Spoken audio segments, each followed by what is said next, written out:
Ang pinaka-perfect definition dito is an elevated cultural traditional experience of Kazakhstan. Just can't take 1 second far from you, baby.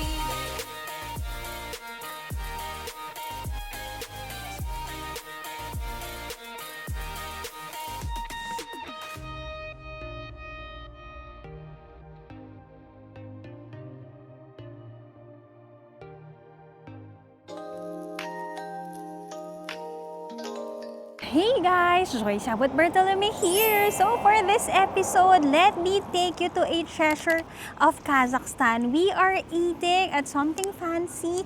We are here at Sandik, a treasure of Kazakhstan daw guys when it comes to food. So if you want to try the nomadic life of Kazakhstan, trying big meat, dito tayo kakain. So tara, let's pasok tayo.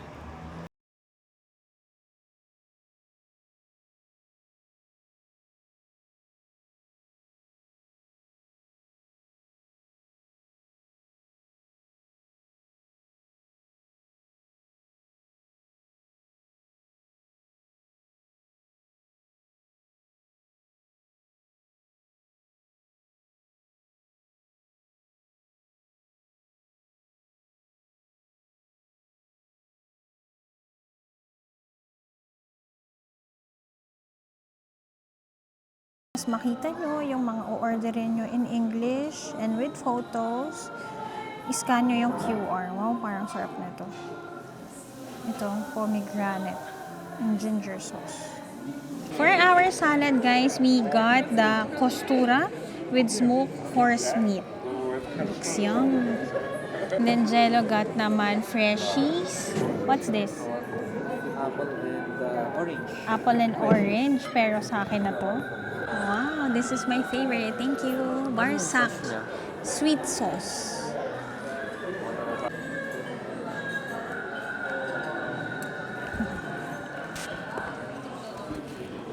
Thank you.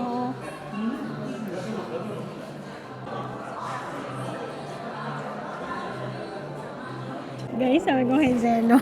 No, nilagay na dun guys. Hindi pa ubos yung salad. So guys, let me share with you some trivias about Sandik. The meaning of Sandik is treasure chest. So when you're dining here, it's like you're going through a treasure chest of Kazakhstan when it comes to food. So mostly guys, you know naman the nomadic lifestyle of Kazakhs. Guys, ang way of cooking nila here is like the traditional way. So, age talaga or matagal ang pagluluto ng kanilang mga meat. So, I'm so excited to try yung kanilang horse meat, guys. Makikita mo pa doon yung pag-sear or ano ba yun? Ano bang tamang term sa mga marunong sa luto dyan? Pero yung, alam mo yung lines kapag ginreel yung inyong mga meat, nandoon siya. So, let's try our salad. So, here naman is our favorite barsak, yung kanilang doughy na donuts. And then, here naman ang ating mains. This is beef with potatoes and their sauce. So, nag-order lang na ako ng sides na lamb, pero dalawa lang rin yun. So, let's check on another meal pa. So, for our starters, guys, we have here a lamb. For our mains, we have beef and potatoes. We have salad with horse. Ayan, para makita nyo yung horse. And me, ayan, ang favorite nating barsak with sweet jam. Drinks are here already. Yan, freshies and Coke for Jello. Enjoy our meal! Kain tayo!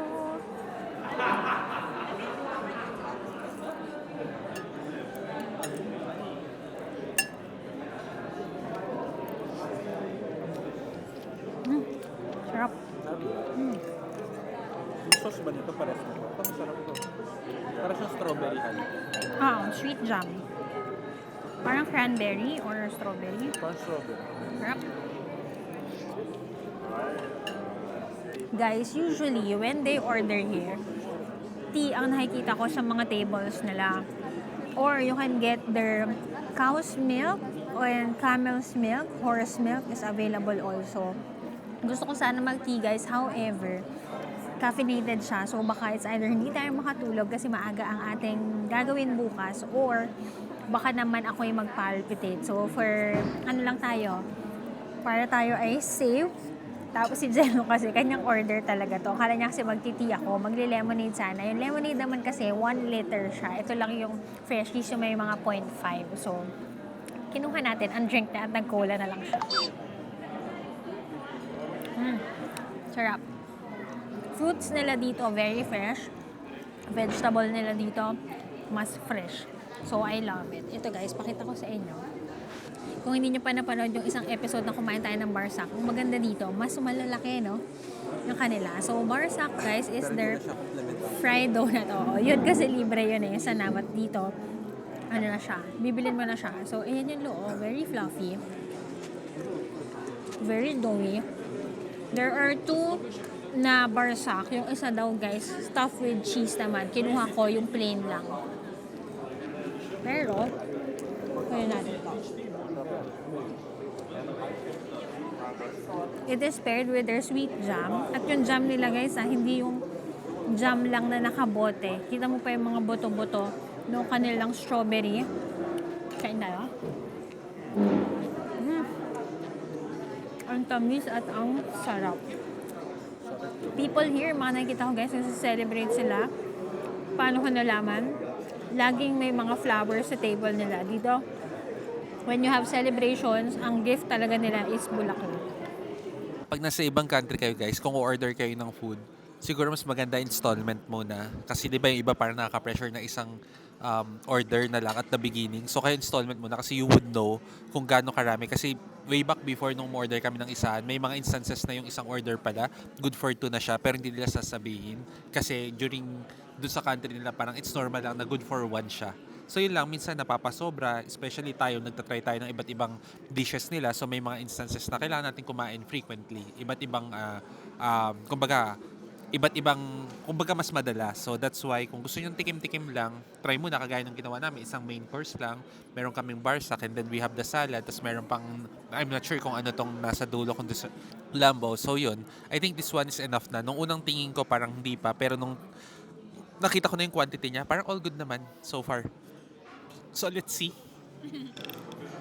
Let's see. Ako okay na ako dito kasi guys, kapag kagabi, hindi na ako masyadong kumakain ng marami. Signs na ikaw ay trentahin na. So, yan. Magpa-picture muna kami and balitaan ko kayo sa iba pa natin kakainin. Pero, so far, tinikman ko na ang kanilang horse meat. Ang sarap. Ang horse meat, guys, again, kapag ka-first episode yung pinanood ito, horse meat, guys, is very casual lang na kinakain dito kasi guys, it's part of their culture, the nomadic culture of Kazakhstan guys. Horse ay pang transportation nila at pagkain nila very lean. Sobrang sarap. Guys, I'm trying na kanilang beef. Tikman nga natin. May sauce siya.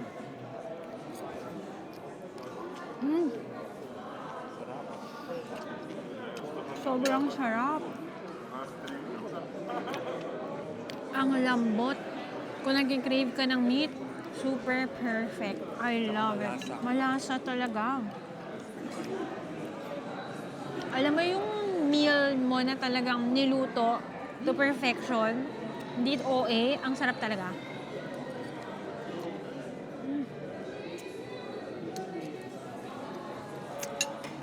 This one guys, yung lamb nila. Actually, appetizer to, pero sabay-sabay na silang dumating. Tapos guys, sa tabi may cow's milk, pero sinabihan ako na parang acquired taste din ito. So, bakit hindi si Jello ang patikimin natin? Sarap na nung pala. Samanin mo naman. Okay ka na? Wait. Para sa inyo guys. Ano ba to? Guys, try natin. Sarap na ng panlasa ko. Baka mas masarap pa dito. Pero, paano ba siya? Inumin lang daw?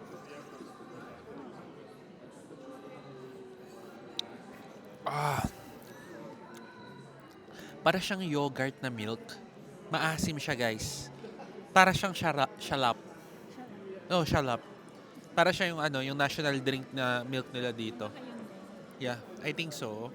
Parang may pa nga, black pa. So, hindi, baka yung lang.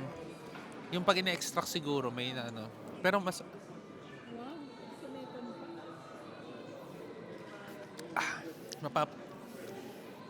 Mapapaano kayo? Hindi siya maalat. Ayun yung difference niya kasi yung isa maalat na maasim. Ito parang maasim siya. Feeling ko magugustuhan mo. Pero hindi mo siya tutunggain. Try mo lang, try mo. Promise. Pumapromise pa kasi siya. Try ko konti Sarap na ng kain natin eh. Para sa inyo, cheers. Diba? Ako type ko pala. Diba? Don't judge the book. Maasim na milk.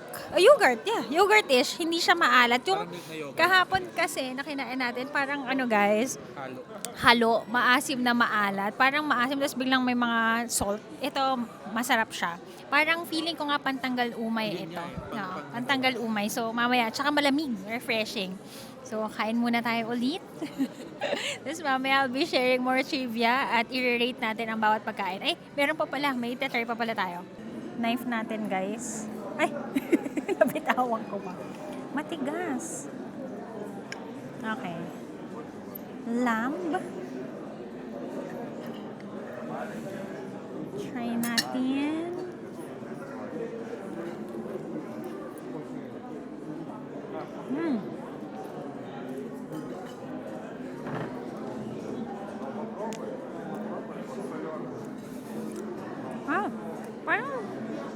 Parang nalasahan ko ito before. Parang cold cuts with bread. Ganun siya. Cold cuts with bread. Akala ko nga kanina parang sashimi pa siya. So yun, masarap. For appetizer. Good din, good.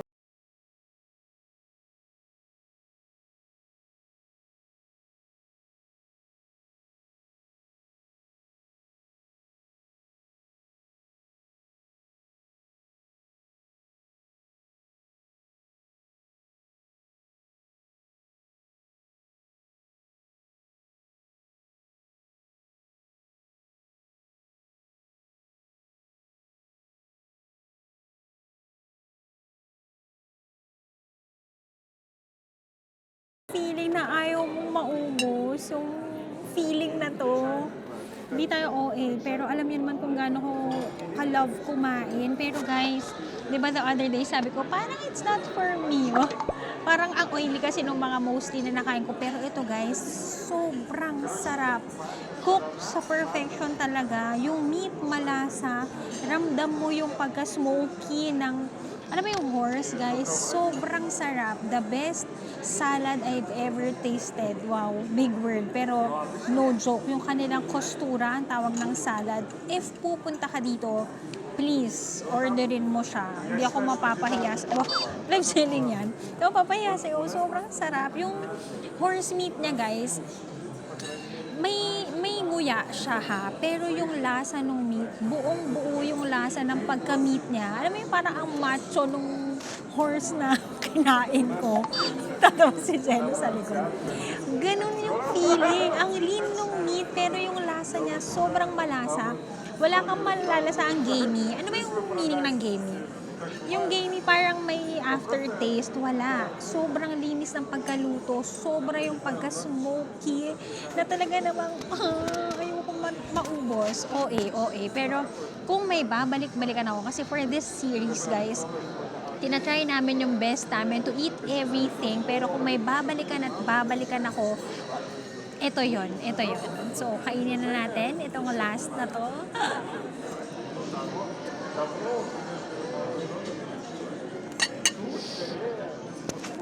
Guys, sa amin yan eh. O si kuya hindi sinimot eh.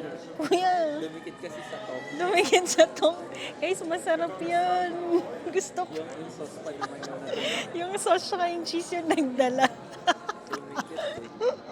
Yung nasa social kang lugar pero hindi ka social. Pero guys, ang sarap kasi yun. Talaga, alam mo yung isisimutin mo to the bones. Pero guys, sabi ko kay Jello, ubus na yung order namin except for ito. Ano na kasing kainan kasi appetizer yan. Guys, sabi ko, parang hindi tayo pwedeng umalis sa restaurant na to na hindi matitikman ang kanilang dessert. Kasi nag-salad na tayo, nag-appetizer na tayo, nag-meat na tayo, at nag-bread tayo. So, kung hindi pa natin kakainin hanggang sagad sa dessert, baka may ma-miss tayo. So, let's try. Ang kanilang apport ang in-order natin. Guys, if hindi nyo pa alam, ang Almaty, ang meaning nun is many apples. So, ang tinry natin, ice cream with caramelized apple. So, hintayin natin. And, syempre, iti-taste test natin ulit. Dessert is here. So, we have our ice cream with apples. Guys, look at that. So, yum. Kain tayo. Okay guys, tikman natin every part of it. So, apport guys is basically apples. Let's kuha tayo nito. Kuha tayo ng ice cream. Kainin natin together.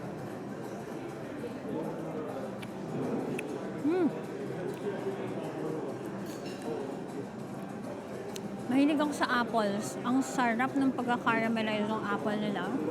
And then itong crumbs na to,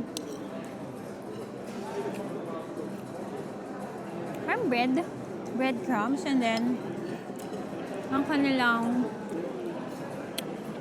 ice cream, hindi rin matamis. Berries ba to?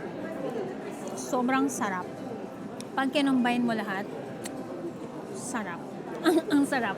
Perfect to end the meal. Guys, hindi pala siya bread. Ito pala ay curd cheese. First time ko nakakain nun. Pero, ay hindi pala. Ito yung sinasabi kong parang bato ko na kinain. Yung lasa niya, hindi maalat. Sarap ah. Sarap. That's very good. Sarap to. Na-enjoy din ni Jello. Very good. The best. Finish lang natin, tapos bill reveal na. Guys, itong gitna na to, kapag weekends daw, may performance dyan. So, ayan ang itsura.